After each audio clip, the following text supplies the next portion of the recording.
अस्सलाम वालेकुम दोस्तों, हमने पिछली वीडियो में बात की थी इनकम स्टेटमेंट को कैसे बनाया और कैसे पढ़ा जाता है, जिसमें हमने एक फर्जी शू मैन्युफैक्चरिंग कंपनी की मिसाल ली थी। आज हम होंडा एटलस कार्स लिमिटेड की इनकम स्टेटमेंट के बारे में बात करते हैं। कंपनी ने अभी तक 2023 की तो एनुअल रिपोर्ट रिलीज नहीं की, इस वजह से हम पिछले साल 2022 की एनुअल रिपोर्ट वाली इनकम स्टेटमेंट को स्टडी करते हैं।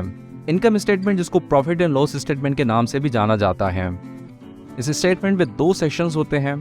पहला सेक्शन कंपनी के रेवेन्यूज या सेल्स को शो करता है और दूसरा सेक्शन कंपनी के एक्सपेंसेस को शो करता है। रेवेन्यू का मतलब होता है कितना पैसा कंपनी के पास आया है और एक्सपेंसेस का मतलब होता है कितना पैसा कंपनी ने खर्च किया है। होंडा ने ईयर एंडेड मार्च 31, 2022 में अपनी सेल्स को 108 अरब तक पहुंचाया है। इस अमाउंट में से एक बड़ा हिस्सा कंपनी के होंडा सिविक और होंडा सिटी की सेल्स से आया है, लेकिन गाड़ियां बेचने के अलावा कंपनी के स्पेयर पार्ट्स और सर्विसिंग बिजनेस का भी अच्छा हिस्सा इसमें शामिल है। इस साल कंपनी ने अपनी सेल्स को पहले साल के मुकाबले में 60% तक बढ़ाया है। इतनी गाड़ियां बनाने के बाद कंपनी की कॉस्ट ऑफ सेल्स 102 अरब तक जा पहुंची।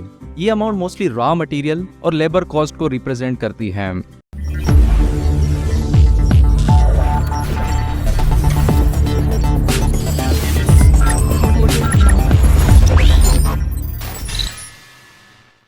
अगर हम कॉस्ट ऑफ सेल्स को सेल्स रेवेन्यू से डिवाइड करें तो हम ग्रोस प्रॉफिट हासिल कर सकते हैं और होंडा का ग्रोस प्रॉफिट इस साल 557 करोड़ तक पहुंच गया है।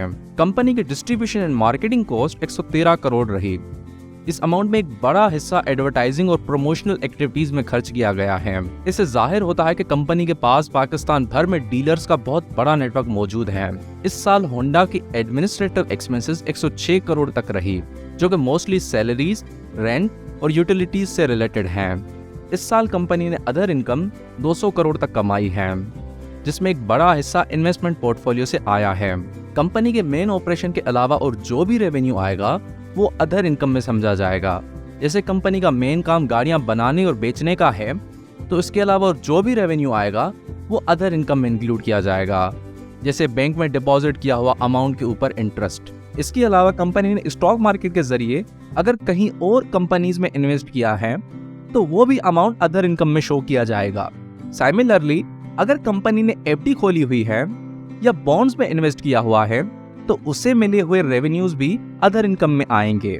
अदर एक्सपेंसेस छोटे मोटे एक्सपेंसेस होते हैं जो ऊपर दिए गए एक्सपेंसेस में कवर नहीं किए गए हो। कंपनी ने अदर एक्सपेंसेस 98 करोड़ तक शो किए हैं। अगर आप इन खर्चों की इन डेप्थ डिटेल जानना चाहते हैं तो इनकम स्टेटमेंट में एक नोट सेक्शन होता है जिसमें आपको उस पार्टिकुलर हेड की मजीद डिटेल्स लिखी हुई मिलती है। यहाँ अदर एक्सपेंसेस के सामने नोट नंबर 32 मेंशन है। आइए इस नोट को मजीद एक्सप्लोर करके देखते हैं और जानते हैं कि 98 करोड़ में कौन कौन से अदर एक्सपेंसेस शामिल हैं।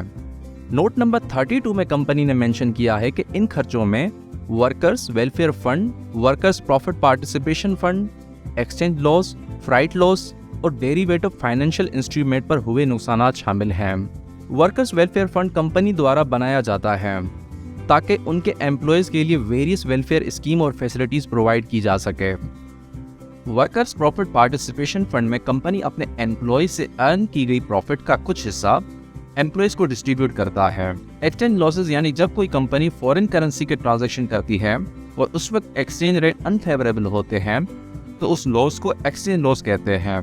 फ्राइट लॉस तब होता है जब कोई कंपनी अपने गुड्स को ट्रांसपोर्टेशन के दौरान लूज कर देती है। आपने अक्सर हाईवेज पर कार कैरिंग ट्रेलर्स के ऐसे एक्सीडेंट जरूर देखे होंगे। और आखिर में डेरिवेटिव फाइनेंशियल इंस्ट्रूमेंट्स बचते हैं। ये वो फाइनेंशियल इंस्ट्रूमेंट्स होते हैं जैसे कि फ्यूचर कॉन्ट्रैक्ट्स, ऑप्शंस वगैरह वगैरह। जब कंपनी इन फाइनेंशियल इंस्ट्रूमेंट्स में इन्वेस्ट करती है और उनका वैल्यू डिक्रीज हो जाता है तो इस किस्म के लॉस को अदर एक्सपेंसेस में इंक्लूड किया जाता है। इसके बाद कंपनी ने फाइनेंस कॉस्ट 115 करोड़ तक शो किया है। इस अमाउंट में से एक बड़ा हिस्सा इंटरेस्ट एक्सपेंस और बैंकिंग चार्जेस से रिलेटेड है। ये अमाउंट मोस्टली कंपनी के शॉर्ट टर्म लोन्स और ऑपरेटिंग लीज के पेमेंट्स को रिप्रेजेंट करता है। होंडा कंपनी ने फाइनेंशियल ईयर 2022 में 402 करोड़ तक का प्रॉफिट बिफोर टैक्सेशन हासिल किया है, जो कि प्रीवियस ईयर के मुकाबले में 278 करोड़ रुपए थे। इस फाइनेंशियल ईयर में कंपनी ने टैक्सेशन को भी कंट्रोल में रखा है, जिसकी वैल्यू 176 करोड़ रुपए रही। इस अमाउंट में इनकम टैक्स और विद होल्डिंग टैक्स से रिलेटेड पेमेंट शामिल होती है। सब कुछ दे दिलाने के बाद आखिर में होंडा कंपनी ने फाइनेंशियल ईयर 2022 में 250 करोड़ तक का प्रॉफिट कमाया है। जब हम नेट प्रॉफिट को टोटल नंबर ऑफ शेयर्स के साथ डिवाइड करते हैं तो हमें कंपनी की अर्निंग पर शेयर पता चलती है। होंडा कंपनी के 250 करोड़ प्रॉफिट को total number of shares that is 14 crore and 28 lakh के साथ डिवाइड करेंगे तो इस हिसाब से होंडा की इस साल अर्निंग पर शेयर 17.5 रुपये निकल के आती है।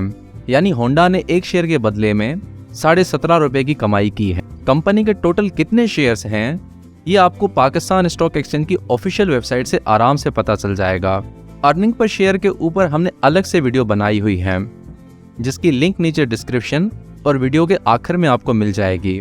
Overall Honda Atlas cars limited के लिए 2022 फाइनेंशियल ईयर बहुत अच्छा रहा है। कंपनी के सेल्स रेवेन्यू, ग्रॉस प्रॉफिट और नेट प्रॉफिट को पहले साल के मुकाबले में बढ़ाया गया है और पेंडेमिक होने के बावजूद कंपनी ने अपनी पोजीशन को मेंटेन किया हुआ है।